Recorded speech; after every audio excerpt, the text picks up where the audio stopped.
So my name is Eakin Howard. I live in San Francisco right now, and for the most part, I shoot for the major wire services, so Associated Press, Imagine, Getty Images, but I also do work with Stanford and Cal and any other athletics teams and departments that come into the area. So it just depends on the day and the week. My initial introduction to photography was actually through my mom and my grandfather. My grandfather, he liked to take pictures. He actually was a photographer for the Peace Corps at one point. But then, my mom thought I would be interested in photography because I was always interested in art, and so she bought me a camera when I was, I think it was middle school, and I just started to take pictures. At the time it was mostly landscapes and lighthouses and stuff like that, which I still really enjoy shooting. But then when I was in high school, I was doing the yearbook, and I'm not a sports person. I don't watch sports. I really have no interest in watching sports. And nobody else wanted to go cover the football game because they all wanted to go watch the football game. And I was like, well, I don't want to watch the football game, so I'll go shoot it. And pretty much by the end of the game, I knew that that's what I wanted to do, which I've not really figured out why. I think that part of it is just because you get that, the full stream of, action, emotion, creativity all in one, short event versus having to do it over a long period of time, which I was never a huge fan of, doing those longer form stories.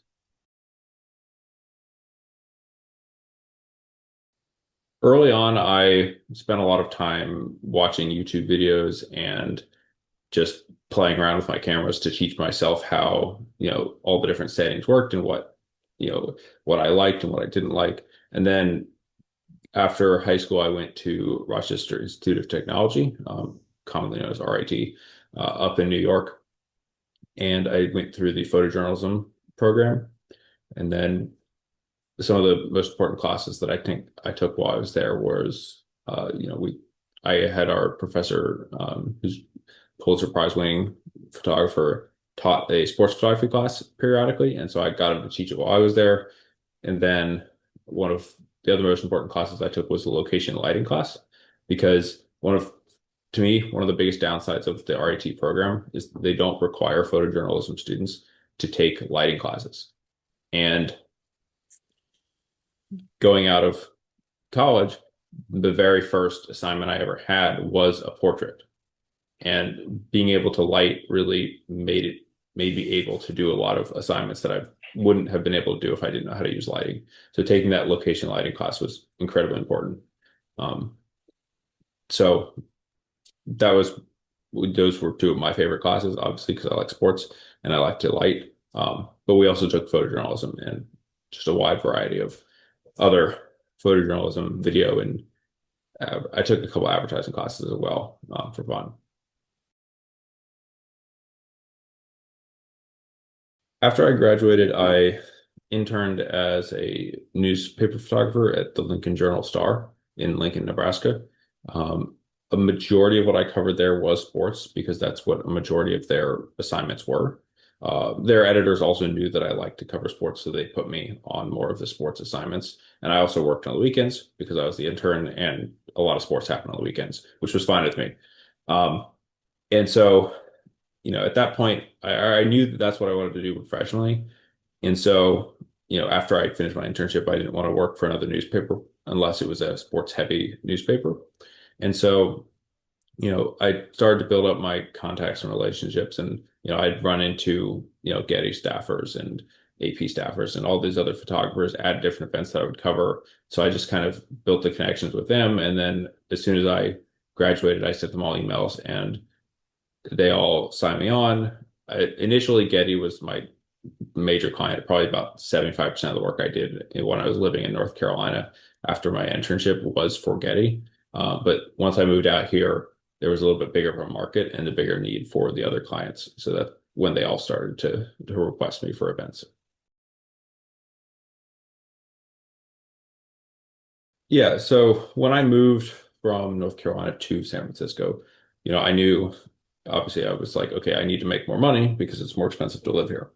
And so I already had my initial, AP and Getty contracts, and then I started to reach out to pretty much every contact that I had and every contact that I didn't have by just finding their emails or being able to guess their emails because most major organizations have the same format for every single person. So as long as I had one, I had all of them. And so basically I just reached out to everybody that I could. Obviously some people never responded, but others did. That's how I've gotten some assignments working for teams that have come into town, especially colleges, especially now that I, am on the West Coast and I'm from the East Coast, and Cal and Stanford are now playing all East Coast teams because they're in the ACC. So I reached out to pretty much every staff photographer at the ACC teams and was like, hey, let me know if you need a photographer for your basketball events or volleyball events or soccer events when you come into town. Um, and I've gotten some work through that. And then, some of my work has just come from, you know, working with other photographers and some of my former classmates, like the events that I've been doing for the USGA lately. My classmate from RIT, she is their staff editor. And so they needed an extra photographer. And so they reached out to me and I covered the two events that were in town here. Um, so some of it comes from reaching out and doing the work, and some of it just comes from previous experiences from previous people that you've worked with.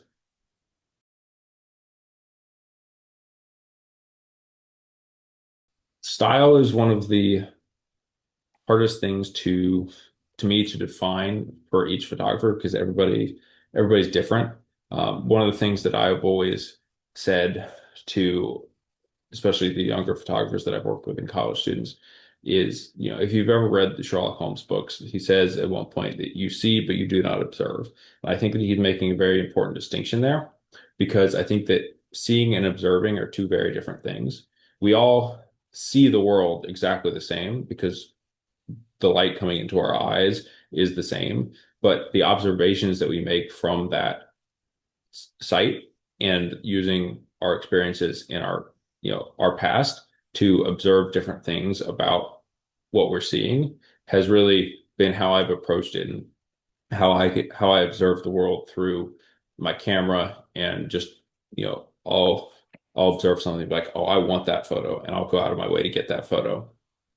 So I think that's how I've always tried to fit my style around, and then utilizing the technical aspects of my camera because I'm a very tech nerdy person. And so I'm always like, oh, what if I tried this? What if I tried that? And so combining those two, the more creative and the more technical aspects into one, style is kind of how I've formed my own.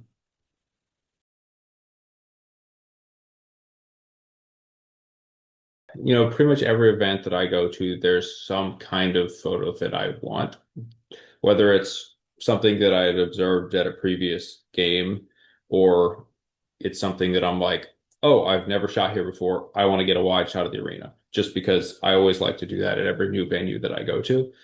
So there's always some kind of plan that I have going in. Obviously if it's playoffs or if it's something bigger than just a regular season hockey game, right? Then I need to put a little more effort into making sure that I'm getting those reactions and setting up a lot more remotes and just doing a little bit more because it's a more important game. But if it's just a general basketball game, general hockey game, you know, I shoot dozens of those throughout the season. And so I'm always like, okay, what do I want from this game? And there was one of the things that I like to do is I like to pay attention to all the athletes and figure out what they do that's different. And, everybody has the picture of Steph Curry chewing his mouth guard because he does it every game. And for me, I was like, okay, I have that photo, but I observed that there was this little logo, Warriors logo, right on the mouth guard. And I was like, okay, I want this photo. How am I going to get it? And my 400, sitting on the court wasn't long enough. So it's the last NBA game I had for the season. I brought my 600, and if you ever use the 600, it's massive. So I'm sitting on the court with this 600 just to get this one picture. And it still wasn't as long as I wanted. I really would have needed like an 800 or 1200 to get exactly what I wanted. But just an extra 200 millimeters from a 400 to a 600 made a big difference in getting close enough to be able to crop into what I was looking for.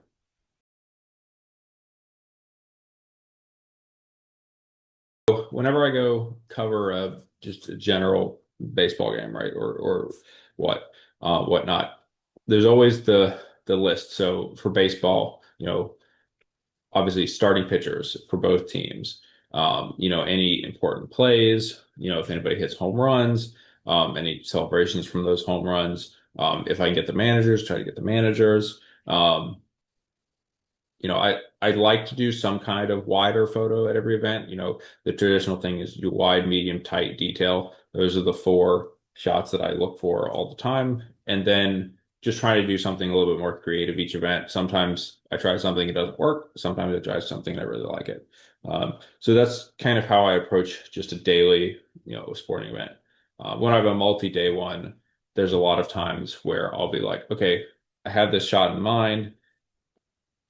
And I know that there's a bunch of opportunities to get it, but where's going to be the best opportunity? Like for golf, let's say, what hole is going to look the best for this? What athlete, there's 200 golfers. Which athlete, with the women that I covered uh, last week or 2 weeks ago, a lot of them put teas in their hair. And I was like, okay, well, which which player is going to have the best looking tees in their hair. And I found somebody who just had like a little fan of tees, and it was much more interesting than having just like one or two stuck in at odd angles. So, you know, looking for those and trying to, find the best opportunity you have to get the photo that you want.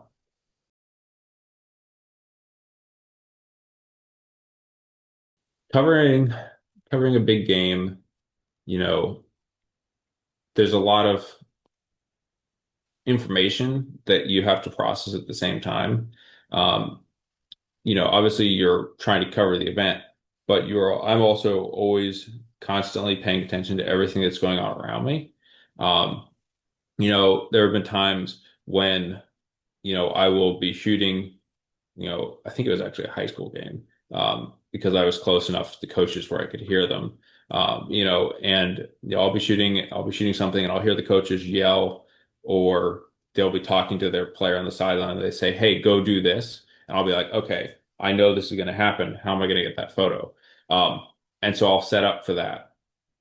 And then, you know, just paying attention to like that, paying attention to everything that's going on, I always shoot with both of my eyes open, one of them looking through the camera and one of them looking off to see what else is going on. Um, and my eyes, when I'm looking through the camera, my eye is not always just looking at the person that I'm trying to take a picture of.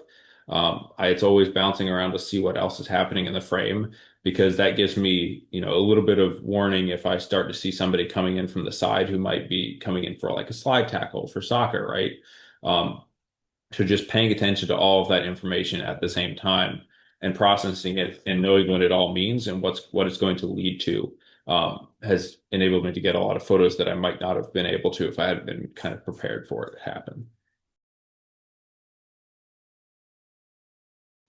Most sports are relatively fast, basketball, football, but then you also have sports like baseball that are really slow until they're not, and then everything happens all at once. Um, and so, if we're covering, sports where everything's happening all the time, it's to me, it's picking and choosing what I want to get a picture of, because I'm never going to be able to get a picture of everything. And I've long since given up on the hope that I'm never going to miss something. I miss stuff all the time, and I'm just like, okay, cool, whatever, moving on. Just because, if you dwell on it, then you're going to be distracted by that for the rest of the game.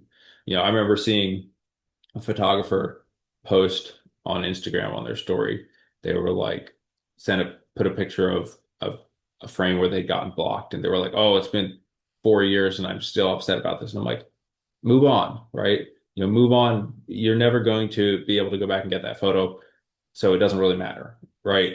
And try to get it again, because sports are very repetitive over time, and so things happen over and over and over and over again. It just might take you a little while to get that shot again, but I'm sure it'll happen at some point. Um, so, just letting go of what happened, what you missed, and focusing on what you could get, to me, is super important.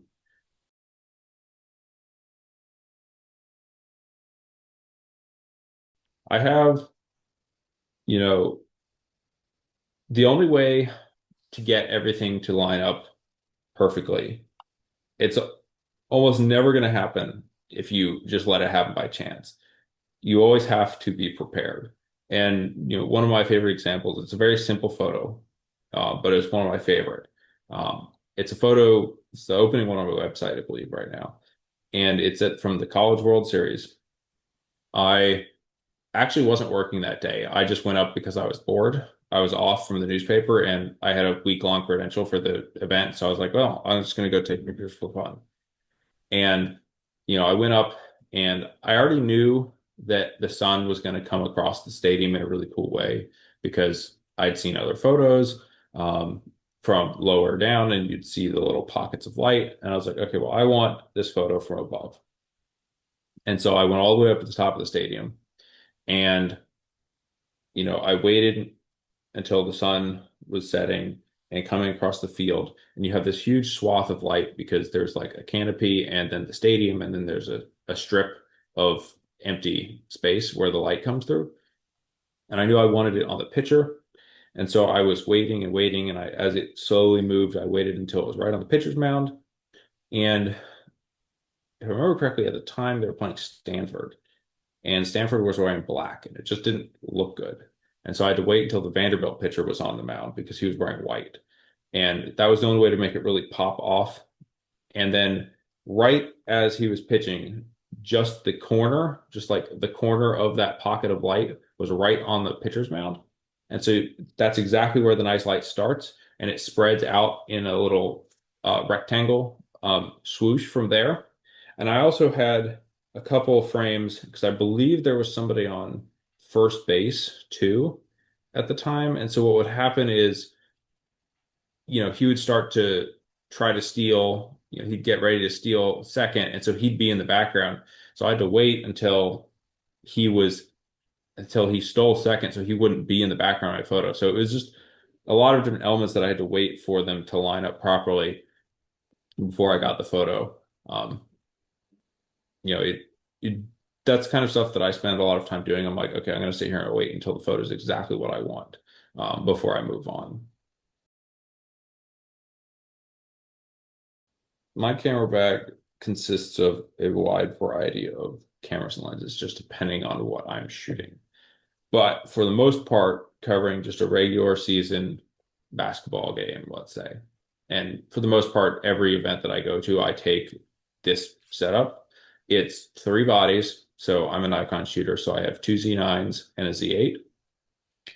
The reason that I have a Z8 instead of a third Z9 is because I actually do like having a camera that doesn't have a built-in grip. Because for basketball, especially, if I want to put the camera directly on the floor to get a reflection, the extra battery grip gets in the way and it makes it just, an inch or two higher, so you can't get that perfectly level on the floor shot. So the battery life isn't as good, but the trade-off is I'm able to get photos and I have a ton of extra battery, so I'm covered there. And then I carry around usually a 14-24, 24 to 70, 7200, and 400, all at f2.8. And those are just my general lenses that I take to me. They just kind of stay in my camera bag. So I take them with me to every event. Um, if I'm covering different events like soccer or football, I'll bring my 600 f4 along with me, just so I have something a lot longer. Often I'll shoot the first half or the second half, depending on what time the game starts, with the 400 in the first half or the second half, vice versa with the 600, just to get something different. Um, I love my 600. I bought it before I bought a 400, which is not what most people do. I knew that I wanted it. I knew that I liked it. So I went ahead and bought it early, and I used it solely as my long lens for about a year and a half before I bought my 400. And then, if I'm doing more specialized assignments, so like portraiture or something, I have a set of four Photo B10 pluses that I carry around. They're all battery powered, so I can take them on location. Um, and then, if I'm doing something like golf or some other event that's just long and takes forever, then, I'm going to get bored with the same four lenses for the whole weekend. So I'll carry around you know, I just recently picked myself up a Nikon 105 f1.4, which I've been wanting to do for a long time because I used it when I was in college and I loved that lens. And so, especially covering for the USGA a couple weeks ago, they let me walk around on the fairway. I can follow them all the way up. And so I can utilize that 1.4 aperture much better than I can at, let's say, a PGA event where I'm tied to staying within a certain area. Because I can, walk up, use my feet to zoom the lens instead of having to zoom in manually with a 70 to 200. Um, so there's a lot of different lenses that I like to try. That's how I kind of stay creative, is just be like, oh, what if I tried this lens at this event? I'm going to bring it today. So, like I said earlier, I'm a big tech nerd, so having a bunch of lenses to just throw in my bag is always fun.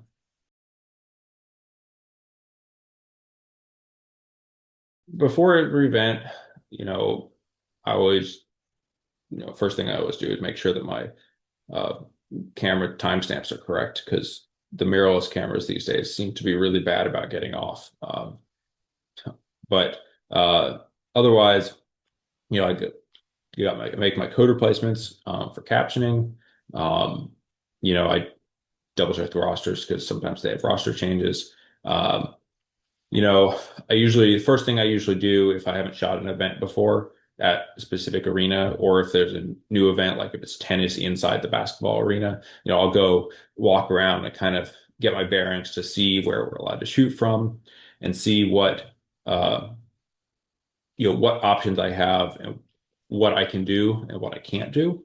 And if there's something that I want to do, like let's say I want to shoot from the catwalk, I go talk to whoever's in charge and be like, hey, can I do this? And if they say no, then I go, can I set up a remote? And often that I'm able to at least set up a remote just to give myself something different. And so doing that, if I know that I'm doing that ahead of time, yeah, I'm there 4 or 5 hours before the game just to set up my one remote. And then I hang around and eat lunch for 2 hours or whatever, right? And so, you know, that gives me a lot of time to just, get everything set and I know what I'm doing. If I've been in an arena, I have little notes on like what my white balance might be, depending on where I'm shooting. As as for like a mental preparation, I don't really do that. I just kind of am like, okay, cool, I got another game. Let's go. I don't really do what a lot of athletes do and take time to sit there with my headphones on and listen to music and get mentally prepared for the game. For me, it's just, you know, another work day. I'm there to do a job, and that job is take pictures and file pictures. Um, so that was when I was an athlete, I played soccer and ultimate frisbee and a bunch of sports. And to me, it wasn't like mentally preparing for the game either. It was cool. My job is to score a goal. That's what I'm going to try to do all game, right? So I've never really been one to like mentally prepare for things.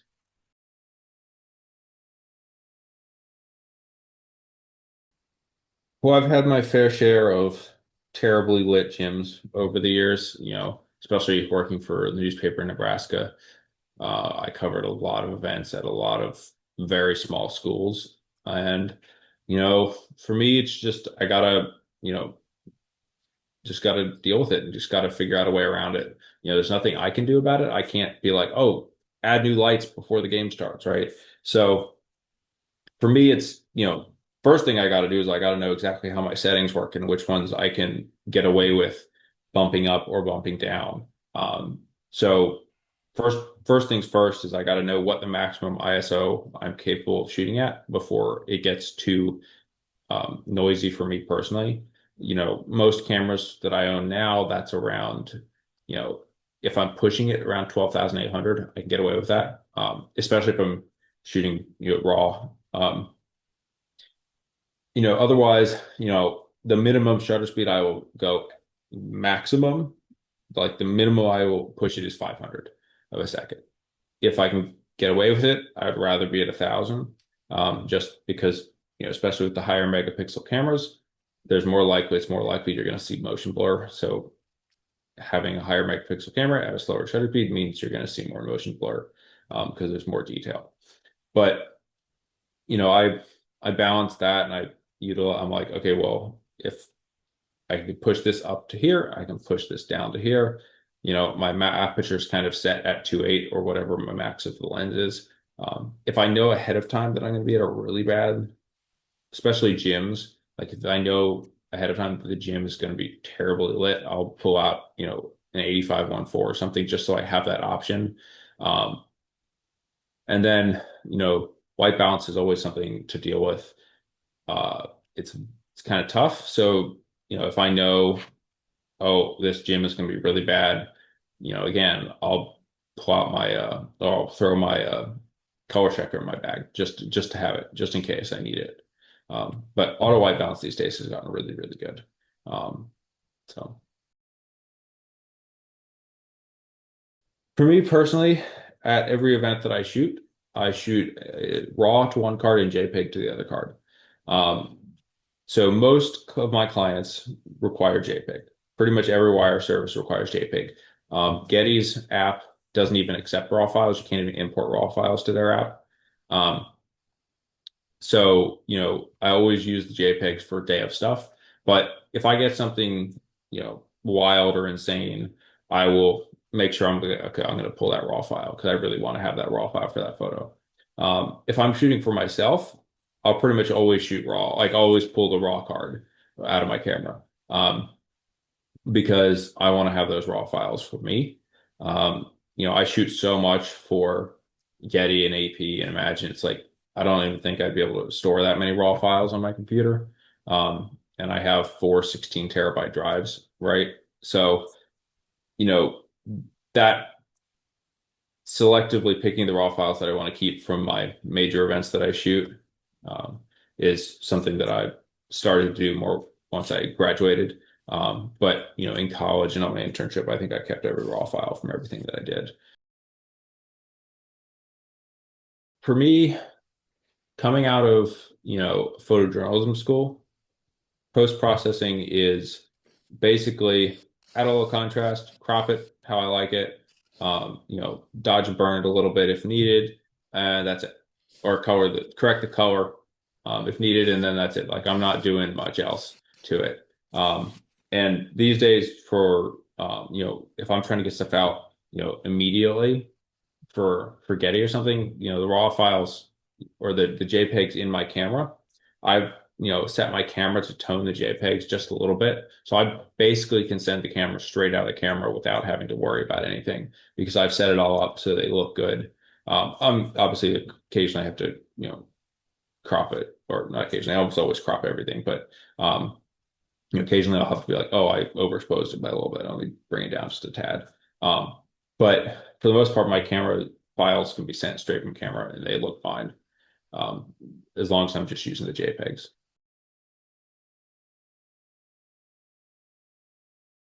Sports are kind of their own little bubble because we get, action, reaction, celebrations, dejection. You get all of the emotions that people feel in various times of their lives for the most part in one little tiny, 2 to 4 hour event. And so, always being on the lookout for those celebrations, those dejections, those moments in between the flying bodies and the balls that are thrown around. You know, what what do you know what do you know is going to cause somebody to celebrate? Like in football, a sack, right? The guy who sacks the quarterback's always going to like stand up and yell and scream. Um, but then what's also going to make the players really sad? So like the Earthquakes the other day, they won their game, but they didn't make playoffs because the other teams didn't lose, I think it was, or who didn't win. however it worked out, they won the game that they needed to win to potentially make playoffs, but they still didn't make playoffs. So the players after the game were still really sad and just kind of, like, okay, well, that's it. Our season's done. And so just kind of, knowing what might happen given each event, and given the circumstances around the event, really helped me. And then on the side of that, you know, if it's a professional event, you're not going to have too much access to the athletes. But, covering high school stuff, often, I'll just go up to the coach and be like, hey, coach, before the game, we'll be like, can I come to the locker room? Right? Can I come to the locker room before the game and at halftime? And maybe if they win, I'll go in after. And for the most part, they're like, yeah, sure. Um, you know, and so, getting those little moments that not everybody else sees, the players getting ready and putting the black under their eyes, or each player has their own little routine before the game. And so, getting those different moments is super important and really helps, round out a set of images if you're trying to tell the story of an event, out of a sporting event, especially.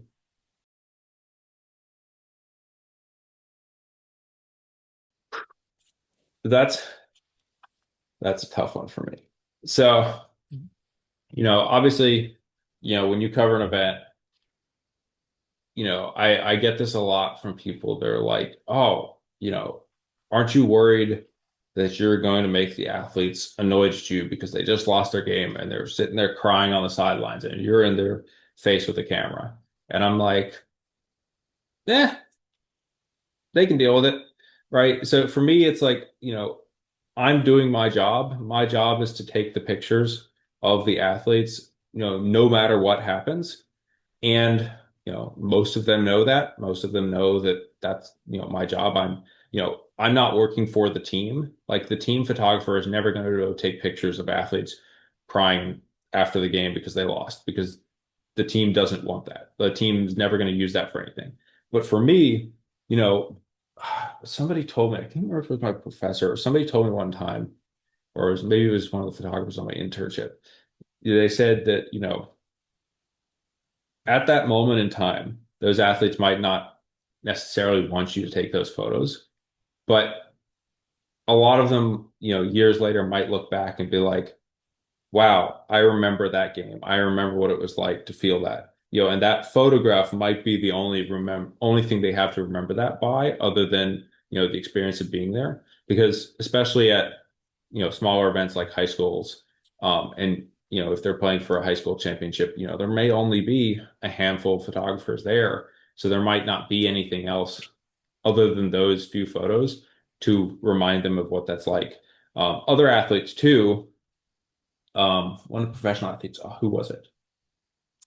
Somebody had a photo of, I think it was Eagles. I think it was after the Eagles lost the Super Bowl. I think that one of the photographers who shot for the NFL had a photo of one of the players, I can't remember which one it was, with like a towel over his head walking off as the Chiefs confetti cannons were going off. And that athlete, whoever it was, posted something about using that photo to remind him that he wanted to win the Super Bowl and that he had to take himself back there to do it. So, for the athletes, sometimes that dejection photo might be the motivation that they need to look at every day as their like pregame ritual or whatever, to be like, I need to do better than I did last season, right? So I've always been one to, I'm going to shoot it and I'm going to shoot it and I don't care what anybody else thinks. I don't care what the athletes say. I'm still going to take the picture. So, but I know some photographers don't do that.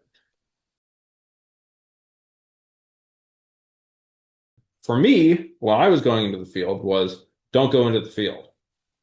And I obviously didn't listen to them. Um, I would say, you know, if you're trying to be a professional sports photographer, I would say, make sure that you can do other things that aren't just sports related, like just sports action. So to be able to do, portraiture, sports portraits, because those pay way better than, covering an actual game, right? and make sure you can do some more of the commercial side of photography and sports photography, because there is a lot of, commercial stuff that needs to be done. But, really, you know, going into the sports photography field, you're just making connections and taking pictures and talking to other photographers and being like, how can I improve? That's what I did. And actually listening to their advice and coming back, later to be like, hey, I tried this. What do you think of this photo? I tried based on your suggestion. Um, I know I work with students a lot just because I really enjoy it.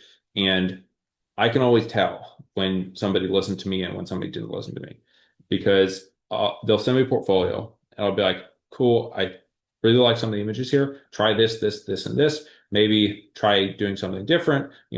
Maybe try shooting a different event. Try to find something that's not basketball, football, baseball.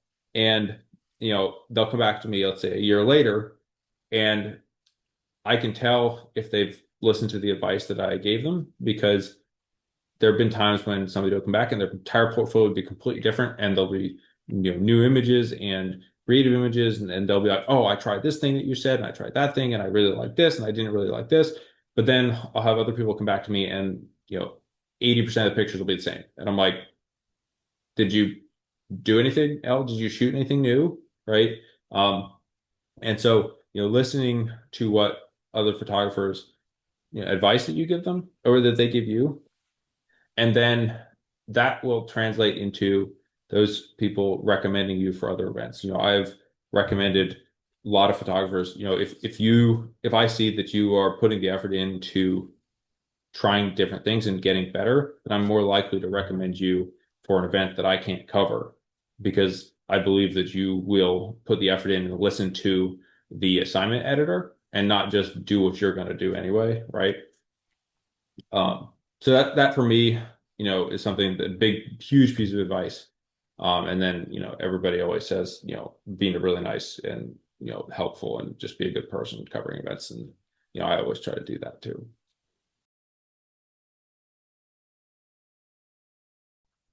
Coming from my personal experience and, the characteristics that I have that I think I've been able to utilize in covering sports, for me, one of the big things has been that, ironically, I don't like sports. I don't watch sports. Um, with the exception of maybe, the Final Four for college basketball, because, I grew up, my dad really liked watching it. And, I grew up in North Carolina. It's hard not to watch college basketball if you're from North Carolina. Um, and so, I don't have, you know, I'm like, okay, there's so many times where I'm covering an event and somebody's like, oh my God, this guy, is on this player, you know, I don't know, let's say Kevin Durant is playing for the team. And I'm like, honestly, I don't know who that is. Right. It's like, I'm like, okay, you might have heard the name, but to me, he's just another athlete. And so I'm not gonna get starstruck by a player and be like, oh my God, I gotta get a picture of him. And then, it's just a picture of him standing around. And I'm like, oh, I gotta post on my website because it's a picture of, somebody famous. For me, it's like, okay, is it a good photo? Is it a good photo? Um, and, you know, I don't have like teams that I like because I'm not a sports fan. And so it's like, okay, cool. It's the Warriors Lakers game on Christmas Day. It's another basketball game for me. Uh, you know, there is the thing where, if it's somebody famous, I'm more likely to sell those photos. So I do kind of need to pay a little bit of attention to that, because I'll probably make more money off pictures of Steph Curry than I will off of one of the Warriors bench players. Um, so I do pay attention a little bit. But again, to me, they're just another basketball player. And then, outside of that, just kind of being, open-minded to trying new things is super important. It's something I do all the time. And, if somebody gives me a suggestion, like, oh, I want to see this photo from this event, I'm going to go get that photo, or I'm going to try my best to get that photo. Um, I think being able to, adapt, really quickly is super, super important in our fields because sports happen very quickly and sports change very quickly. You never know what's going to happen. You never know where the ball is going to go. So you have to be constantly on the alert and constantly ready to shift what you're doing. I might have an assignment that's, you know, like I was covering golf. I was covering the one up in Tahoe with all the celebrities. And, you know, the entire week, it never happened, but the entire week, everybody was talking about how Taylor Swift might show up because Travis Kelce was there playing. And my assignment was to cover the golf event. But if Sheen showed up, my entire assignment would have been get pictures of Taylor Swift. So being able to switch, and be like, okay, I'm in the middle of something, but something more important has come up and I got to go do that. Luckily, she didn't show up, so I didn't have to worry about that. But being able to turn on a dime like that and go change your entire mindset of shooting is super, super important. For me, three of the sports photography techniques and tips that I've used a lot throughout my career that have helped me the most um, have been, starting with three probably here, cropping. Learn to crop your images because a badly cropped image or an image that hasn't been cropped at all, even if it's a good, even if the content of the photo is good, the image will never be great, but you can make a good photo great by cropping it correctly. On the flip side, you can never make a bad image great by cropping it correctly, but you can make it better because cutting out lots of distractions, straightening it, it drives me crazy when I see images that are not straightened and the horizon's just at a weird angle because, as my professor in college put it, the soccer field is level and you don't want it to look like the ball is going to roll it off of it. Right. And so, making sure that the court and the field and everything is level is super important. And it looks unprofessional when you send me a portfolio and your images are all at weird angles. So being able to crop effectively is super important. And don't always get stuck on cropping it to like a 4:3 ratio. Crop it however you feel it needs to be cropped. Um, and then one of the other things that I learned very early on, and I taught myself to do this, and I've mentioned this to other photographers, and I had somebody tell me it completely changed the way that they shot, is think about where your focus point is in the frame. So most people, in my experience, have a tendency to put the focus point dead center. And I can always tell when this happens because I look through portfolios and I'll notice that if I take my hand and I put it over the middle of the frame and I flip through their entire portfolio, everything is right in the middle of the frame. And so I remember I did this to somebody and she told me, she was like, I never noticed that. And then years and years later, I ran into her again at a different event and she was like, you changed the way I shot by showing me that because I never realized I was doing it until you showed me that I was doing it. And so what I've always tell people is take that focus point and move it to the right or move it to the left, move it to wherever the subject is going to be in the frame. Because then, like, let's say with soccer, right? If you've got a person dribbling with the ball over here and somebody comes in, a defender comes in and decides to slide tackle from this side, if your subject is in the center of the frame, you're going to cut off that defender. But if your subject is to the right of or the left of the frame and that defender comes in, then you're going to have that whole person in the frame.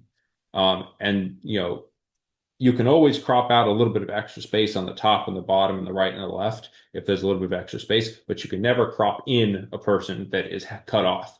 So having that, doing that before it happens and just moving that focus point around is super important. And it's got even easier these days with mirrorless because you can move the focus point pretty much to the ends of the frame.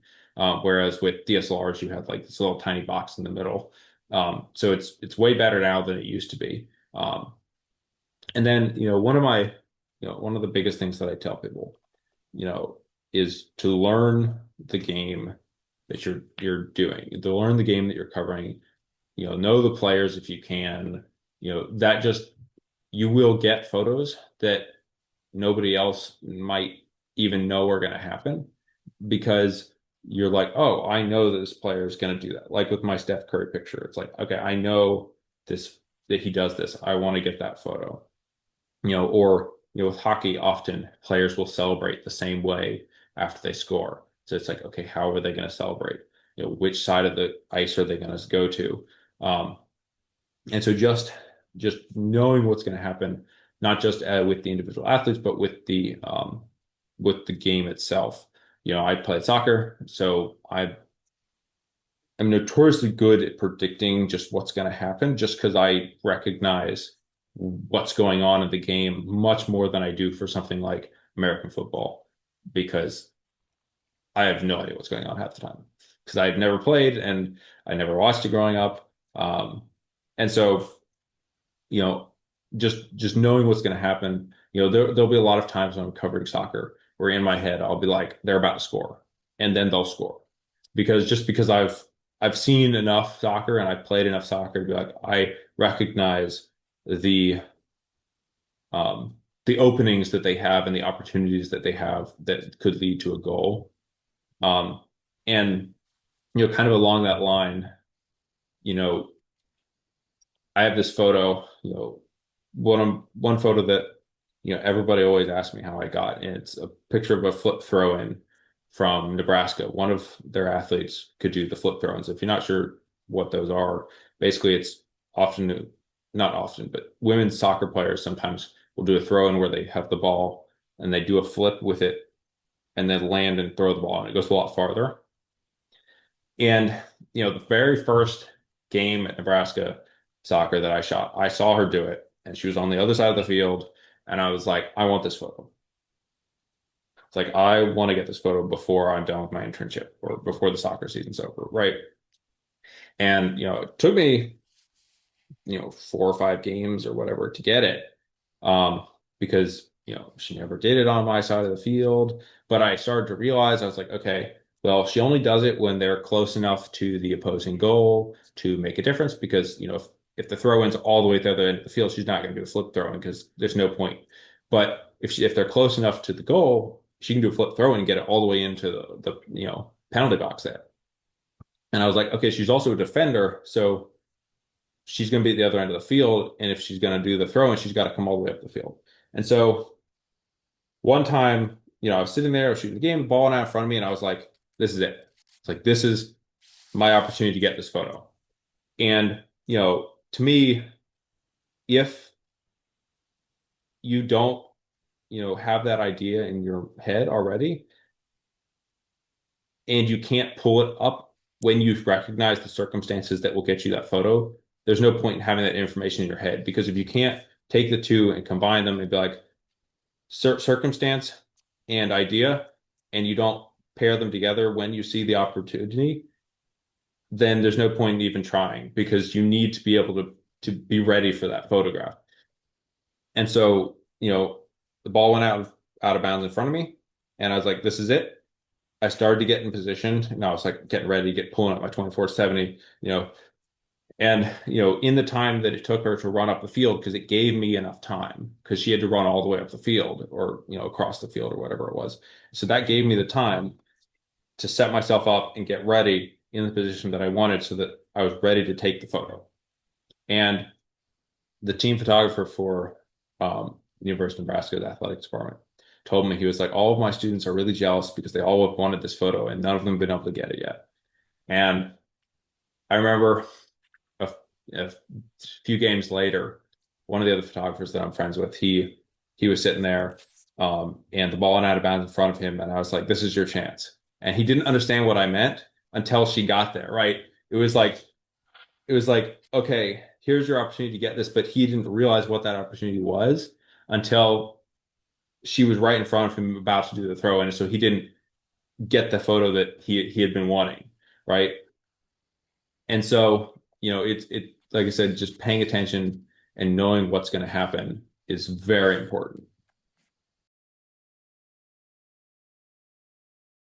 Burnout is something that everybody talks about. And you know, for me, yeah, it can get kind of boring to cover a hockey game over and over and over and over again, throughout the whole season.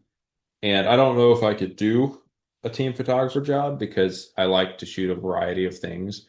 I like to shoot a variety of events. I don't think I could shoot, you know, a 90 baseball games a year or whatever. But, covering an event, if I'm covering, let's say, 30 hockey games or 30 basketball games a season, you know, for me, it's like, okay, what have I not done yet that I want to try? So whether that's bringing a lens that I've never used at basketball or hockey or something before, or trying to set up a remote in a place that I've never set up a remote before just to see what happens, um, or trying to access an area that I don't know if I have access to, but nobody's ever told me I'm not allowed to be there, right? And so just trying to get something different at every game, or trying to take the same photo that I've taken in the past, but do a better job of it. Um, because there's always that photo that I'm like, I don't think there's ever been a photo that I've been 100% happy with, right? There's always the thing that I'm like, oh, I wish that was slightly different. I wish that was slightly different. And so if I'm, let's say, doing a Sharks game, they come out through the Sharks head, right? And so I want to get this photo from behind them, right? And it's like, okay, I want to get it when they're coming out, and there can't be too much fog, and there can't be another player that's kind of starting to come into the frame, and the lighting has got to be just right from the light that's in the shark's head, but that shark's head light also has to be red, and sometimes it's blue, and or teal, sometimes it's red, and sometimes it's teal. And then also, if I inevitably forget to change my to do the deflicker on my camera, so there's banding in my image. And so, all those things that have to line up for that one photo, and then I have to actually be able to get the photo. And, so it's like, okay, I have this idea in mind, and I've been trying to get this photo, but I haven't gotten it yet. So next game, I'm going to get it. Right. And then I don't get it the next game. And I'm like, all right, the next game, I'm going to get it. Right. And so, it's just, keeping what you want at the forefront of what you're shooting. And then, after you get that photo, like I said earlier, they're never exactly what I want. So it's like, how can I can always do a better job of it. Right. At this point, I'm, what, 26. I haven't really thought about how like I would want my work to be remembered, in 50, 60 years or whatever. Um, but I guess, just having images that are different from what the other people who were covering the events that I was at have. You know, that's something that we always try to do. We try to make images that are different. And so being able to accomplish that to me would be very impressive for me personally, because that's something you know, it's very hard to do. There are, hundreds and, thousands of photographers covering the same events or similar events to what I'm doing. And so how do I make something that is different from what they've done and will stay different, whether it's because I was able to find a spot that nobody else had found, or if it's because, I got incredibly lucky and something insane happened in front of me and nobody else was there, right? That's way less common because there's usually like a million photographers all lined up around the same area. But, you know, it's still possible these days. But more importantly is just like making images that will be unique still in, 30, 40, 50 years. But also, I really, really like helping younger photographers. And so making an impact on them. I come from a long line of professors. Um, and so helping students and helping, other photographers who might not have the experience or the knowledge that I do, or the gear. I have a tendency to just let people borrow my gear, because I have so much of it and I'm not using it all at the same time. Um, and she just let, people remember that. And so something that, down the road might be something that even if maybe I never get that photo, that that Muhammad Ali photo by Neil Lifer. I may never get a photo like that, but maybe people remember me by the fact that I helped other people on their way to getting a photo like that.